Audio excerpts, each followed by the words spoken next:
நாங்கள் பிரிய வேண்டுமா? நாங்கள் யுத்தம் செய்து கொள்ள வேண்டுமா? தலை தூக்க கூடாது.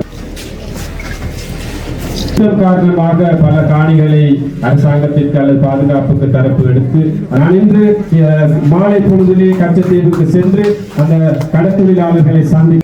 ஹாய் ஹலோ வணக்கம். மற்றும் ஒரு காலி வாயிலாக வந்து இணைஞ்சிருக்கிறோம். இன்றைய நாளில் நாங்கள் நிற்கக்கூடிய பகுதி மயிலட்டி பகுதியில் வந்து நிற்கிறோம். எதுக்காகன்னு சொல்லி பார்த்தீங்கன்னா இன்றைய நாளில் இலங்கையுடைய ஜனாதிபதி இங்கே வாரார். என்ன விஷயம்னு சொல்லி பார்த்தீங்கன்னு சொன்னால் 3 விடயங்கள் வந்து இன்றைய நாளில் வந்து நடக்க போகுது.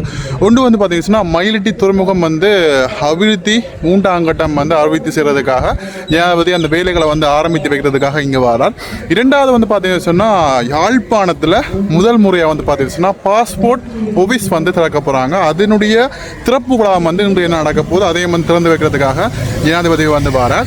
3வது வந்து பார்த்தீங்கன்னு சொன்னால் மண்டதீவில் வந்து பார்த்தீங்கன்னு சொன்னால் இன்டர்நேஷனல் கிரிக்கெட் ஸ்டேடியம் வந்து இன்றைய நாளில் கட்டுறதுக்கான அதுவும் அடிக்கல் நாட்டுற வைபவம் வந்து இன்றைய நாள் இந்த 3 விடயங்கள் வந்து முக்கியமாக நடக்க போகுது. இதில் முதலாவது விடயம் வந்து பார்த்தீங்கன்னு சொன்னால் நாங்கள் மயிலட்டி துறைமுகத்துக்கு வந்திருக்கோம். இங்கே வந்து இன்னொரு சொற்பொழிவில் ஜனாதிபதி பெற புறார் வந்தது பிறகு என்ன மாதிரி இங்கே பாதுகாப்பு இருக்குது, என்ன மாதிரி ஜனாதிபதி என்ன கதைக்கிறார், இந்த மாதிரியாக நிறைய விடயங்கள் வந்து இன்றைய நாளை வந்து பார்க்க போகிறோம். யாராங்கிற சொன்னதை வந்து புதுசாக பார்க்குறீங்கன்னு சொல்லி மறக்காமல் சப்ஸ்கிரைப் பண்ணி வீடியோ பாருங்கள். இங்கே என்னென்ன விஷயம் எல்லாம் நடக்குன்னு சொல்லி இந்த காணொலி வாயிலாக வந்து பார்ப்போம். ஜனாதிபதி வாரதால் அதிக அளவிலான போலீஸார் எல்லாம் வந்து வரங்க இதில் நிற்கிறாங்க. இன்றைய நாளில் அதிக அளவில் போலீஸார் வந்து குவிக்கப்பட்டிருங்க. அது மட்டும் இல்லாமல் இதில் அந்த கொடிகள் எல்லாமே வந்து கட்டப்பட்டிருக்குது பாருங்க. 2 பக்கங்கள்லையும் கொடிகள் எல்லாம் வந்து கட்டப்பட்டு அதிக அளவில் வந்து போலீஸார் நிற்கிறத வந்து காணக்கூடியா இருக்கின்றது. இதில் பாருங்கள் போலீஸார் வந்து குவிக்கப்பட்டிருக்கணும் பாருங்க. போலீஸார் மட்டும் இல்லாமல் இந்த STF நிறைய பேர் வந்து இதில் வந்து பாதுகாப்பு கடமையில் வந்து ஈடுபட்டு கொண்டிருக்கணும்.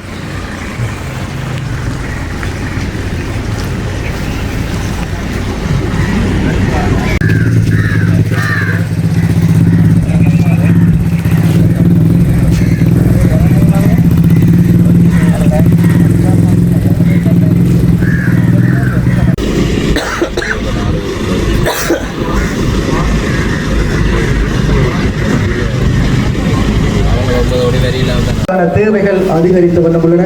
ஆகவே நாங்களும் எமது வளங்களை பயன்படுத்தி ஆழ்கடல் ரீதியான மீன்பிடியில் ஈடுபடுவோமாயின் நிச்சயமாக அதன் மூலம் பெரும் பலனானது ஆளப்பரியது. எமது கடல் வளங்களில் 100இல் எத்தனையோ பங்கு நாங்கள் பாவிக்காமல் பொருட்கள்தான் ஒரு கட்டமாக இந்த துறைமுக அபிவிருத்தி நடைபெற்றுக் கொண்டிருக்கின்றது. ஆகவே எமக்கான அந்த உள்கட்டமைப்பு வசதிகள் அதேபோல் அந்த தொழில்நுட்பத்தை கையாளும் திறன் என்பவை எமக்கு வழங்கப்படும். வேதநாயகம் அவர்களும் இங்கே வருகை தந்து வந்துள்ளனர். அவர்கள் கூட மாவட்ட செயலாளர் மற்றும் பிரதேச செயலாளர் அதிகாரிகள், அது மட்டுமல்ல வாகிகள் மற்றும் போலீஸ்மா அதிகாரி மற்றும் கடற்படை தளபதி போன்றோர் இந்த ஸ்தானத்திலே வருகை தர காத்திருக்கின்றனர். ஆகவே இந்த நன்னாளிலே எமது மயிலட்டி மக்களுக்கு பொன்னால் பொறிக்கப்பட வேண்டிய இந்த நாளாக இந்த நாள் அவர்களுடைய வரலாற்றில் அமையும். நிச்சயமாக அதற்கான அந்த அனுகூலத்தை பயன்படுத்தி அதற்கான நன்மைகளை 100% தாங்களே பெற்றுக்கொள்ள வேண்டும். நிச்சயமாக இது போன்ற வசதிகளை உங்களுக்கு அரசாங்கம் ஏற்படுத்தி தருவது உங்களுடைய நன்மைக்காக, உங்களுடைய தொழில் தரத்தை மேம்படுத்துவதற்காக. அந்த தொழில் தரம் மேம்படும் போது உங்களுடைய வாழ்க்கை தரம் தானாகவே மேம்படும். ஆகவே இது போன்ற எமது கௌரவத்துக்குரிய ஜனாதிபதி அவர்கள் இந்த இடத்தை விஜயம் செய்வார். ஆகவே அனைவரும் அமைதி காத்து ஒத்துழைப்பு செய்யும்படி அன்புடன் கேட்டுக்கொள்கிறோம்.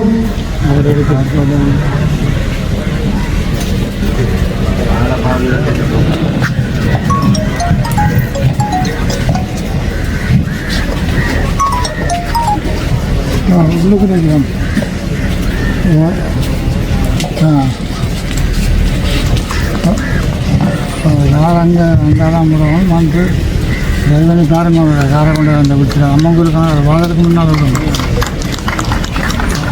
ඊළඟට ප්‍රධාන ආරාධනා අමතා විසින් මයිලිටි දීවරවත් ප්‍රතිතුමා හා ඇමතිතුමා හා දීවර අමාත්‍යාංශයේ ලේකම් යනු විසින් මේ සිදු කරන ලැබේවා. அந்த இடத்திலே இந்த மயிலடி மீன்பிடி துறைமுகத்தின் அபிவிருத்தி பணிகளின் 3ஆம் கட்ட நிகழ்வு அங்கே ஊர்த்தியபூர்வமாக அவர்களாலும் இந்த நிகழ்வு உத்தியோகபூர்வமாக ஆரம்பிக்கப்பட்டுள்ளது. இது கௌரவத்துக்குரிய ஜனாதிபதி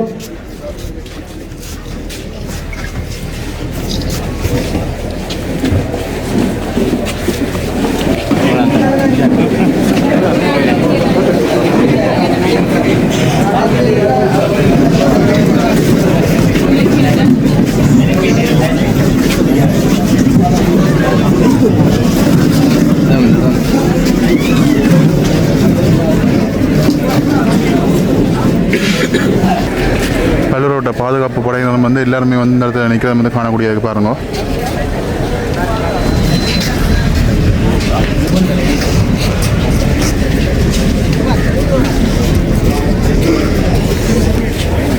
அதிகமான பொதுமக்களும் இந்த இடங்களில் வந்து நிற்கிறாங்க.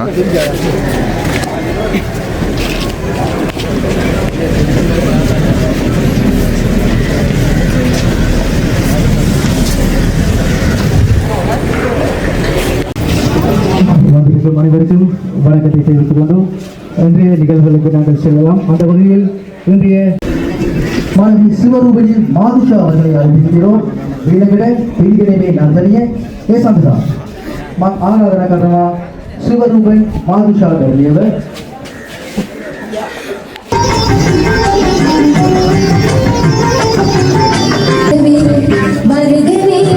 வணங்கி மாடுகின்ற வருகவே வருகவே வரவேற்றோம் பொழுது தமிழ் கொண்டு அன்மை வரவேற்றோம் வருகவே வணங்கி மாடுகின்ற வருகவே. அடுத்ததாக கடற்தொழில் நீரியல் மற்றும் கடல் வளங்கள் அமைச்சர் கௌரவ ராமலிங்கம் சந்திரசேகர் அவர்களை அழைத்திருக்கிறோம். இதற்கான ஒரு உதவி வழங்கும்படி வீரர்கள் தீவிரமாக ஜலசபா சாமன் சம்பத் அமைச்சர் கௌரவ ராமலிங்கம் சந்திரசேகர் அரசுமாக அபி ஆதரி.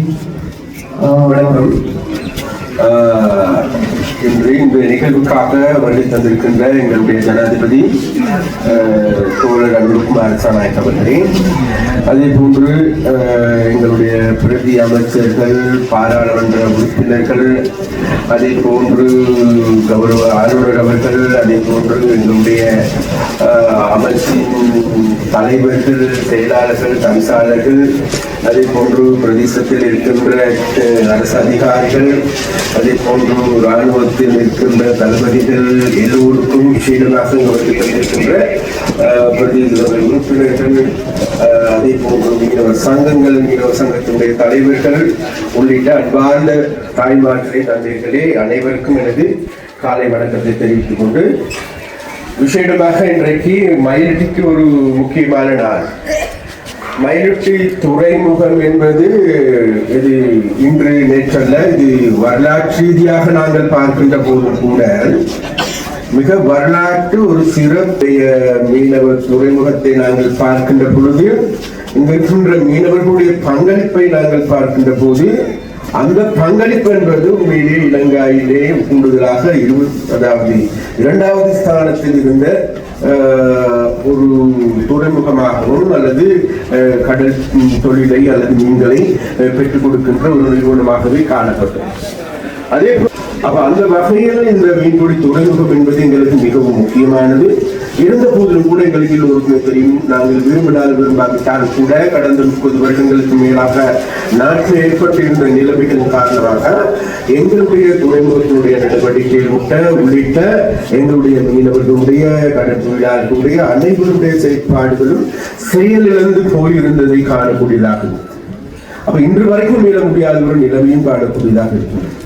அது மாத்திரமல்ல, இந்த பிரதேசத்தில் இந்த வகையான பல்வேறு பிரச்சனைகளும் இங்க இருக்கின்ற காணிகள் சம்பந்தமாக எடுத்துக்கொண்டாலும் சரி, மீனவர்களுடைய கடல் வளங்கள் சம்பந்தமாக எடுத்துக்கொண்டாலும் கூட, இந்த கடல் வளங்களை பகிர்ந்து கொள்வதிலும் கூட பாரிய முரண்பாடுகள், குளறுபடிகள் அனைத்தும் நிறைந்து காணப்படுகின்றன.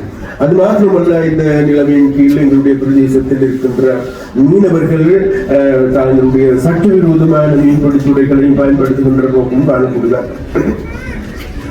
எது எவ்வாறான போதிலும் கூட எங்களுடைய அரசாங்கமானது உண்மையிலேயே இந்த நிலைமைகள் அனைத்தையும் ஒரு கட்டுப்பாட்டுக்கு கீழ் கொண்டு வந்து நாட்டையும் அல்லது எங்களுடைய துறைமுகத்தையும் எங்களுடைய கடல் தொழிலையும் ஒரு சீரிசைவான திசையை நோக்கி கொண்டு செல்ல வேண்டும் என்று நாங்கள் எதிர்பார்க்கின்றோம் நினைக்கிறோம். அப்ப அந்த வகையில் எங்களுக்கு ஒரு தேவை இருக்கின்றது. இந்த நிலைமைகள் அனைத்தையும் கருத்தில் கொண்டு அந்த கருத்துக்கு ஏற்ப உண்மையிலேயே எங்களுடைய துறைமுகத்தை ஒரு முன்னேறிய துறைமுகமாக மாற்றுகின்ற வேலையை நாங்கள் முன்னெடுக்கிறோம். அந்த வேலையை அது கூடுதலாக வடக்குக்கு செல்ல வேண்டும் அல்லது யாழ்ப்பாணத்திற்கு செல்ல வேண்டும் என்கின்ற விடயத்தை அவர் கூடுதலாக பேசுவதற்கான காரணம் எதுவுமல்ல. கடந்த 30 வருடங்களுக்கு மேலாக எங்களுடைய உலக்காயங்களுக்கு உடல் காயங்களுக்கு மருந்து போடலாம். ஆனால் உலக்காயங்களால் பாதிக்கப்பட்டிருக்கின்ற மக்கள், அப்ப அந்த உலக்காயங்களால் பாதிக்கப்பட்டிருக்கின்ற மக்களுக்கு அன்பினாலே தவிர வேறு எதையும் மூலமாக அவர்களை திருப்திப்படுத்த முடியாது. அவர்களுடைய கடந்த 30 வருட கால வரலாற்றில் கசப்பான அனுபவங்கள் இருக்கின்றன. அப்ப அந்த கசப்பான அனுபவங்களை போக்கிட வேண்டும் என்பதே எங்களுடைய ஜனாதிபதியினுடைய நோக்கமாக குறிக்கோளாகும். அந்த வகையில் அவருடைய யோசனையின் கீழ் தான் நாங்கள் விசேடமாக இந்த 3ஆம் கட்ட வேலையை இந்த எங்களுடைய துறைமுகத்தை பூரணமான துறைமுகமாக மாற்றுகின்ற வேலைக்கு அடிக்கல் நாட்டுகின்ற விழாவாக இன்றைக்கு ஆரம்பமாயிருக்கிறது. அதேபோல் இன்றைய நிகழ்வில் பிரதம அதிகாரி அனுரகுமார திசாநாயக அவர்களை அன்புடன் அழைத்திருக்கின்றோம்.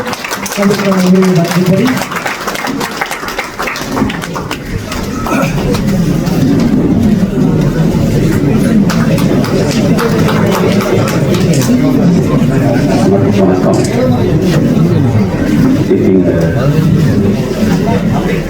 අපිට උනාචර වෙනවා මේ ප්‍රදේශයේ ජීවත් වෙන ජීව ජනතාවට විශේෂ අවශ්‍යතාවයක් තිබුණු මේ දීවර වහායේ සංවර්ධනවල කටයුතු ආරම්භ කිරීම සඳහා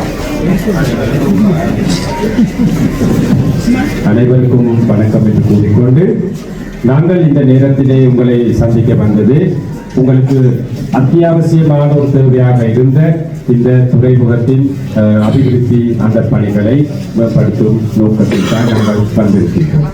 අපි දන්නවා පහුගිය මහමැතිවරණයේදී පහුගිය ජනාධිපතිවරණයේදී මේ ප්‍රදේශවල ජනතාව මේ ආණ්ඩුව ගොඩනගා ගැනීම සඳහා විශාල සහායක් දැක්වුවා.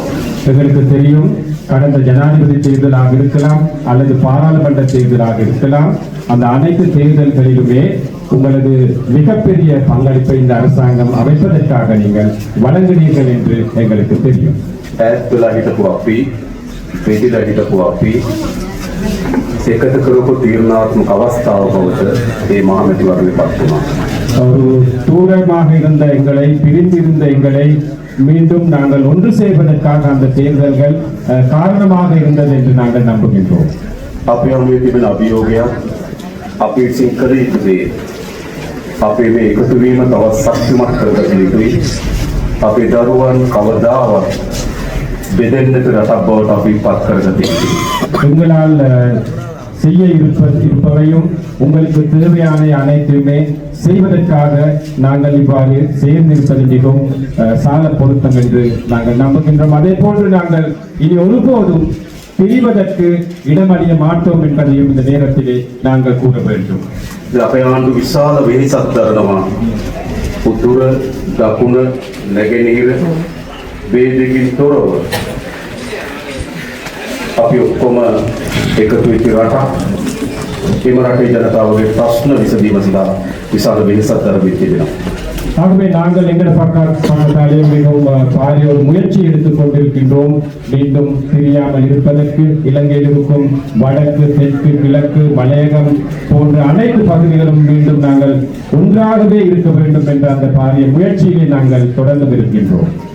එහිදී අපි විශේෂයෙන්ම උතුරේ ජනතාව මුහුණ දී තිබෙන ආර්ථික ගැටලු ගැන අපි විශාල අවධානයක් යොමු කරලා තිබෙනවා. இதிலே நாங்கள் விசேடமாக இந்த வடமாகாண மக்கள் கொடுக்கும் பொருளாதார பிரச்சனைகள் தொடர்பாக கூடிய கவனம் நாங்கள் செலுத்தி வருகின்றோம். විශාල කෘෂිකර්මාන්තයේ ජනතාවක් උතුරු පළාත් ජීවත් වෙනවා. விசேடமாக விவசாயத்தில் ஈடுபடும் பல்வேறு மக்கள் இந்த வடமாகாணத்தை காணக்கூடியதாக இருக்கு. ඔවුන්ට අවශ්‍ය වන ඉඩම්වල අයිතිය අපි ලබා දිය යුතු තිබෙනවා. அவர்களுக்குரிய காணி உரிமையை நாங்கள் பெற்றுக் கொடுக்க வேண்டிய தேவை இருக்கு. යුද්ධයේ අවශ්‍යතාවය වෙනුවෙන් විශාල ඉඩම් ප්‍රමාණයක් පවරගෙන හමුදා කඳවුරු පිහිටලා තිබුණා. அந்த யுத்தம் காரணமாக பல காணிகளை அரசாங்கத்திற்கு அல்லது பாதுகாப்புக்கு தரப்பு எடுத்து அந்த முகாம்களை அமைத்திருந்தார்கள். තවදුරටත් අපේ රට යුද්ධ අනතුරක් නැහැ.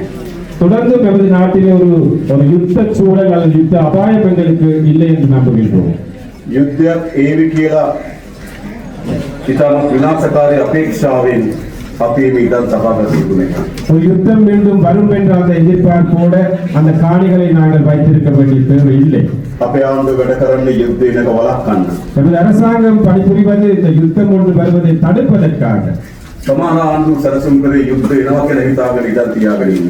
சில அரசாங்கங்கள் திட்டமிட்டது மீண்டும் ஒரு யுத்தம் வரும் என்று நோக்கில் அந்த காணிகளை வைத்திருந்தார்கள். ඒ නිසා නිදහස් කළ හැකියම පාරක්ම ஆகவே திறந்துவிடக்கூடிய அனைத்து பாதைகளையும் නිදහස් කළ හැකි හැම ඉඩමක්ම விடுவிக்கக்கூடிய அனைத்து காணிகளையும் අපි ජනතාවට ලබා දෙනවා. நாங்கள் மக்களுக்கு வழங்குவதற்கு நாங்கள் தயாராக இருக்கிறோம். ඒ වගේම அதுபோன்று උතුරු ජනතාවගේ ප්‍රධාන ආදාය මාර්ගයක් තමයි දීවර රස්සාව. அதுபோன்று இந்த வடமாகாண மக்களின் ஒரு பிரதான ஒரு வருவாயாக இருக்கின்றது இந்த கடற்தொழில்துறை. ඒ දීවර කර්මාන්තයේ ජනතාවට අවශ්‍ය වන පහසුකම් සැලසීම රජයේ වගකීම. அந்த கடற்தொழிலாளர்களுக்கு தேவையான அந்த வசதிகளை செய்து கொடுப்பதும் அரசாங்கத்தின் ஒரு ඒ பொறுப்பாகும். අනුව තමයි මේ දීවර වරාය තුන්වෙනි අධ්‍යයන සංවර්ධනය කිරීම සඳහා සැලසුම් කරලා තිබෙන්නේ. அதற்காக அதன் வாயிலாகத்தான் இந்த கடற்தொழில் இந்த இறங்குதுறை மூன்றாம் அந்த தரத்தை நாங்கள் மேம்படுத்துவதற்காக திட்டமிட்டிருக்கிறோம். තවත් දීවර වරායන් කීපයක් අපි සංවර්ධනය කරන්න බලාපොරොත්තු වෙමින් තිබෙනවා. இன்னும் பல துறைமுகங்களை அபிவிருத்தி செய்வதற்காக நாங்கள் எதிர்பார்க்கின்றோம். ඒ වගේම මේ ජනතාවට අවශ්‍ය දැල් ලාම්පන සහනාධාර විදිහට ලබා දීම සඳහා අපි කටයුතු කරනවා. அதே போன்று அந்த மக்களுக்கு தேவையான வலைகள் படகுகள் அந்த மீனவத்துறைக்கு தேவையான அனைத்து வசதிகளை செய்வதற்கு நாங்கள் எதிர்பார்க்கின்றோம். ඒ වගේම අපේ දීවර ජනයා මුහුණ දී තිබෙන ආක්‍රමණික දීවරයන්ගෙන් අපි අපේ මූද ගලවා ගත යුතු ඒ පිළිබඳව සැලකිලි භාජනය කරනවා. அதே போன்று எமது கடற்பரப்பை ஆக்கிரமிப்பு செய்யும் அந்த வெளிநாட்டு கடற்தொழிலாளர்களிடமிருந்து நாங்கள் இந்த கடற்பரப்பை பாதுகாக்க வேண்டும். විශේෂයෙන්ම අපේ දීවර ජනතාවට ඉතා වැදගත් ස්ථානයක් තමයි කච්චතීව දූපත. விசேடமாக இவர் கடற்தொழிலாளருக்கு மிக முக்கியமான ஒரு இடம் தான் இந்த கச்சத்தீவு என்பது. අද විශාල සංවාදයක් කච්චතීව දූපත කේන්ද්‍ර කරගෙන ගොඩනැගිලා තිබෙනවා. இது மிகப்பெரிய ஒரு கருத்தாடல் ஒன்று இந்த கச்சத்தீவை அடிப்படையாக கொண்டு முன்னுக்கு வந்திருக்கின்றது. මම අද අවස්ථ කච්චතීව දූපතට ගිහිල්ලා එම දීවර ජනතාව මුණ ගැහිමට බලාපොරොත්තු වෙනවා. நான் இன்று மாலை பொழுதிலே கச்சத்தீவுக்கு சென்று அந்த கடற்தொழிலாளர்களை சந்திக்க நான் எதிர்பார்க்கின்றேன். අපේ භූමිය எமது நிலம் දූපතක්ද ஒரு தீவா මහ මුහුණද அல்லது கடற்பரப்பா අහසද அல்லது வானமா ගොඩබිමද அல்லது நிலப்பரப்பா ආරක්ෂා කිරීම பாதுகாப்பது මතු අනාගතයට ආරක්ෂා කොට ලබා දීම எதிர்கால பரம்பரைக்கு அதை பாதுகாத்து வழங்குவது අපේ වගකීම. எமது பொறுப்பாக இருக்கின்றது. ඒ වගකීම ඉටු කරන්න අපි බැඳී සිටිනවා. அந்த பொறுப்பை நிறைவேற்ற நாங்கள் மேலே அடிபணிந்திருக்கிறோம் அல்லது கட்டுப்பட்டிருக்கின்றோம். අපේ මුහුණ අපේ ජනතාව වෙනුවෙන් எமது கடற்பரப்பை எமது மக்களுக்காக, අපේ දූපත් අපේ ජනතාව වෙනුවෙන් எமது தீவுகள் எமது மக்களுக்காக, අපේ ගොඩබිම අපේ ජනතාව වෙනුවෙන් எமது நிலப்பரப்பு எமது மக்களுக்காக, අපේ අහස අපේ ජනතාව වෙනුවෙන් எமது வான்பரப்பு எமது மக்களுக்காக කිසිදු බලපෑමකට යටත් නොවන බව ඔබට කියන්න කැමතියි. எந்த ஒரு அழுத்தத்துக்கும் நாங்கள் அடிபணிய மாட்டோம் என்று நாங்கள் இந்த நேரத்திலே கூற விரும்புகின்றோம். ඒ වගේම අද දිනයක් බලාපොරොත්තු වෙනවා அதே போன்று இன்றைய தினத்திலே எதிர்பார்க்கின்றேன் මේ යාපන දිස්ත්‍රික්ක ජාත්‍යන්තර ක්‍රිකට් ක්‍රීඩාංගණයක් ආරම්භ කරන්න. இந்த யாழ் மாவட்டத்திலே சர்வதேச மட்டத்திலான ஒரு கிரிக்கெட் விளையாடக்கூடிய மைதானத்தை ஆரம்பிக்க எதிர்பார்க்கின்றோம். අද ඒකලා මුළුල්ලක් වෙන සැලසුම් කරලා තිබෙනවා. அதற்காக அடிக்கல் நாட்டுவதற்காக நாங்கள் இன்று திட்டமிட்டிருக்கின்றோம். අපිට අවශ්‍යයි කුමක්ද? எங்களுக்கு என்ன தேவை? දෙමළ සිංහල මුස්ලිම් අපි සියලු දෙනා නියෝජනය කරන ක්‍රිකට් කණ්ඩායම. தமிழ் சிங்கள முஸ்லிம் அனைத்து இனங்களையும் பிரதிநிதித்துவம் செய்கின்ற ஒரு அணியோடு எங்களுக்கு கிரிக்கெட் அணியோடு தேவை. ජාතික ක්‍රිකට් කණ්ඩායම. தேசிய கிரிக்கெட் அணியோடு தேவை. අපි ඔක්කොම එකතු වෙලා පැවිදිෙන් එකේ වාඩි වෙලා අපේ කණ්ඩායමට උද්‍යෝගේ නම් වන්න අප්පුඩි ගන්න අපි දැස් වෙන්න ඕන. நாங்கள் அனைவருமே அந்த பகுதியில் உட்கார்ந்து எமது அணிக்கு உற்சாகம் ஊட்டும் வகையிலே நாங்கள் செயல்பட நாங்கள் தயாராக இருக்கின்றோம். අපි කොතන ඉපදුණා நாங்கள் எந்த இடத்திலே பிறந்திருந்தாலும் මොන භාෂාව කතා කරත් எந்த மொழியை கதைத்தாலும் මොන ආගම ඇදහුවත් எந்த மதத்தை தழுவினாலும் කුමන සංස්කෘතියක් තිබුණා எந்த ஒரு கலாச்சாரத்தை நாங்கள் අපි பின்பற்றினாலும் ලාංකීය ජනතාව நாங்கள் அனைவருமே இலங்கை மக்கள், සම අයිතිය තියෙන ජනතාව சம உரிமை உள்ள இலங்கை மக்கள். நாங்கள் அனைவரும். භාෂාවේ අයිතිය மொழியின் உரிமை ආගම ඇදහිමේ අයිතිය அதற்கு අපි සහෝදරත්වයෙන් සමගිය ජීවත් වෙන්න ඕන நாங்கள் சகோதரர்களாக நல்லிணக்கத்தோடு வாழ வேண்டும். මෙතුන ඇති பிரிந்தது போதும், යුද්ධ කරගත්ත ඇති யுத்தம் நடத்தியது போதும். එද අපි උතුරේද දකුණේද நாங்கள் வடக்கிலா தெற்கிலா ජාතිවාදී දේශපාලන ප්‍රතික්ෂේප කළ යුතුයි இனவாத அரசியலை நாம் அனைவருமே நிராகரிக்க வேண்டும். උතුරේ දකුණේත් අද සිද්ධ වී තිබෙන්නේ කුමක්ද வடக்கிலும் தெற்கிலும் இன்று நடந்து கொண்டிருப்பது என்ன? පැරණි දේශපාලන ව්‍යාපාර පරාජයටපත් වී තිබෙනවා பழைய அரசியல் கட்சிகள் இயக்கங்கள் இன்று தோல்வி கண்டுள்ளது. නැවත ඔවුන්ගේ නැවී සිටීම மீண்டும் அவர்களது எழுச்சி කුමක් මතද කරන්න කියලා සැලසුම් කරමින් තිබෙනවා எந்த ஒரு துறையை பயன்படுத்தி செய்ய வேண்டும் என்று அவர்கள் திட்டமிட்டு இருக்கிறார்கள். යලි උත්සාහ කරන්නේ කුමක්ද அவர்கள் முயற்சிப்பது என்ன? ජාතිවාදයේ මත යලි இனவாதத்தின் அடிப்படையிலே மீண்டும் දකුණ අවුස්සන්න தென்பகுதியை குழப்புவதற்கும் උතුර අවුස්සන්න வடக்கை குழப்புவதற்கும் සැලසුම් කරලා තිබෙනවා திட்டமிட்டுக் கொண்டிருக்கிறார்கள். අපි ජනතාවගේ ඉල්ලා හිටිනවා நாங்கள் மக்களிடம் கோரி நிற்கிறோம், කිසිදු ජාතිවාදී දේශපාලනයක ගොදුරු වෙන්න එපා எந்த ஒரு இனவாத அரசியலின் இரையாக வேண்டாம். நீங்கள் ජාතිවාදී දේශපාලන ඇති වෙනකම් ප්‍රතිපාද විදක ජනතාවක් இனவாத அரசியலின் ஊடாக எவ்வளவோ நாங்கள் கஷ்டப்பட்ட மக்களாக இருக்கின்றோம். ජාතිවාදී දේශපාලන ඇති තරම් අපි ලේහලා තිබෙනවා இனவாத அரசியல் காரணமாக நாங்கள் எவ்வளவு ரத்தத்தை சிந்திக்கிறோம். තවදුරටත් කිසිදු තැනක ஒருபோதும் எந்த ஒரு இடத்திலுமே ජාතිවාදය ඇති නොවිය යුතුයි இனவாதம் தலை தூக்க கூடாது, ජාතිවාදයට ඉඩ ලබා නොදිය යුතුයි இனவாதத்திற்கு இடமளிக்கவும் கூடாது. මම ඔබගෙන් ඉල්ලා සිටින්නේ நாங்கள் உங்களிடம் கோரி நிற்பது, ඔබට ප්‍රශ්න තිබෙනවා පිළිගන්නවා உங்களுக்கு பிரச்சனைகள் இருக்கின்றது என்பது எங்களுக்கு தெரியும். අපේ ආණ්ඩුව එකින් එක පිළිවෙලකට எமது அரசாங்கம் ஒன்றன் பின் ஒன்றாக முறையாக ඔබ මුහුණ දෙන ප්‍රශ්න විසඳන්න උත්සාහ කරනවා நீங்கள் முகம் கொடுக்கும் பிரச்சனைகளை தீர்ப்பதற்கு நாங்கள் முழு மூச்சுடன் செயல்பட்டு මේ සඳහා අපිට கொண்டிருக்கிறோம். කාලයක් අවශ්‍යයි அதற்காக எங்களுக்கு ஒரு காலம் தேவைப்படும். මේ සැප්තැම්බර් මාසය වෙනකොට තමයි අපි අවුරුද්දක් පිරෙන්නේ இந்த செப்டம்பர் மாதமாகும் போதுதான் இந்த மாதத்திலே தான் ஒரு வருடம் பூர்த்தியாகுது. අපි සැලසුම් ගොඩක් හදලා තිබෙනවා நாங்கள் பல திட்டங்களை மேற்கொண்டிருக்கின்றோம். මේ රට හදන්න இந்த நாட்டை கட்டியெழுப்புவதற்காக, මේ රටේ ජාතිවාදය ප්‍රතික්ෂේප කරන්න இந்த நாட்டின் இனவாதத்தை நிராகரிப்பதற்காக, ජනතාවගේ සමගිය හදන්න மக்களின் ஒற்றுமையை வளர்ப்பதற்காகவும் අපි විශාල වෙහෙසක් දරනවා நாங்கள் உண்மையிலே கஷ்டப்பட்டுக் ඒක கொண்டிருக்கிறோம். නේද අපි කරන්න ඕන அதுதான் நாங்கள் செய்ய வேண்டும். අපි බෙදෙන්න ඕනද நாங்கள் பிரிய வேண்டுமா? අපි යුද්ධ කරගන්න ඕනද நாங்கள் யுத்தம் செய்து கொள்ள வேண்டுமா? අපි එක රටේ ඉපදිතු මිනිස්සු நாங்கள் அனைவருமே ஒரு நாட்டில் பிறந்த பிரஜைகள். අපි එකට ඉන්න රටක් හදන්න ඕන நாங்கள் அனைவருமே ஒன்றாக வாழக்கூடிய ஒரு நாட்டை විශේෂයෙන්ම கட்டியெழுப்ப යාපන පුස්තකාලයේ ගිවිතැබීම விசேடமாக யாழ் நூலக சாலை தீர்த்து கொளுத்திய சம்பவம் අපේ රටේ ඉතිහාසයේ ඉතාම පාපමීය අලු පැල්මක් எங்கள் நாட்டு வரலாற்றிலே மிகப்பெரிய ஒரு பாவித்தனமான ஒரு செயலாக இருக்கு. ඒ කිසිසේත් ඉතිහාසයේ කවදාවත් සාධාරණ කරන්න පුළුවන් එකක් නෙවෙයි அந்த சம்பவத்தை வரலாற்றில் ஒருபோதும் நியாயப்படுத்த முடியாது. මා දන්න උතුරේ ජනතාව எனக்கு தெரியும், வடமாகாணத்தில் உள்ள மக்கள் පුස්තකාලයට ඇතුළු වෙන සිරප්පු සපත්තු ගලවලා நூலக சாலைக்கு நுழையும் போது செருப்புகளை கலட்டி வைத்துதான் நுழைவோம். සාමාන්‍ය ආගමික ස්ථානවල තමයි මේ ඇතුළු වෙන්නේ வளமையாக ஒரு மதஸ்தலங்களுக்கு தான் அப்படி நாங்கள் ඔබ பயணிப்போம். එහෙම ඇතුළු වුණු පුස්තකාලයේ அவ்வாறு பயணித்த ஒரு நூலக சாலை මේ ජාතිවාදී ගිරිදල් විසින් ගිරිතවද විනාශ කරා இனவாதிகளின் தேவைக்கேற்ப அதை தீயிட்டு கொளுத்தப்பட்டது. ඒවා ඉතිහාසයේ කවදාවත් அதை வரலாற்றிலே ஒருபோதும் සමාව නොදී හැකි වැරදි බවට පත් වෙලා තිබෙනවා மன்னிப்பு வழங்க முடியாத தவறுகளாக இருக்கின்றது. කළු පැල්ලම් බවට පත් වී තිබෙනවා கரும் புள்ளிகளாக மாறி අපි இருக்கிறார்கள். උත්සාහ කරනවා நாங்கள் முயற்சி எடுக்கின்றோம், ඒ තත්ත්වයේ කොට අලුත් තත්ත්වයක් ඇති කරන්න அந்த நிலைக்கு பதிலாக புதிய ஒரு நிலைக்கு அதை கொண்டு வருவது. අපි මේ අවුරුද්දේ நாங்கள் இந்த வருடம் යාපන පුස්තකාලයේ අවශ්‍යතා සැපිරීම සඳහා யாழ் நூலக சாலை தேவைகளை பூர்த்தி செய்வதற்காக රුපියල් කෝටි 10ක් වෙන් කරා 10 கோடி ரூபாய்களை நாங்கள் ஒதுக்கி இருக்கின்றோம். ඒ සංවර්ධන දෙක ආරම්භ කරලා තියෙනවා அந்த அபிவிருத்தி வேலைகள் இப்ப நடந்து கொண்டிருக்கின்றன. අපිට අවශ්‍ය කරන ඉතිහාසයෙන් අත්දැකීම් අරගෙන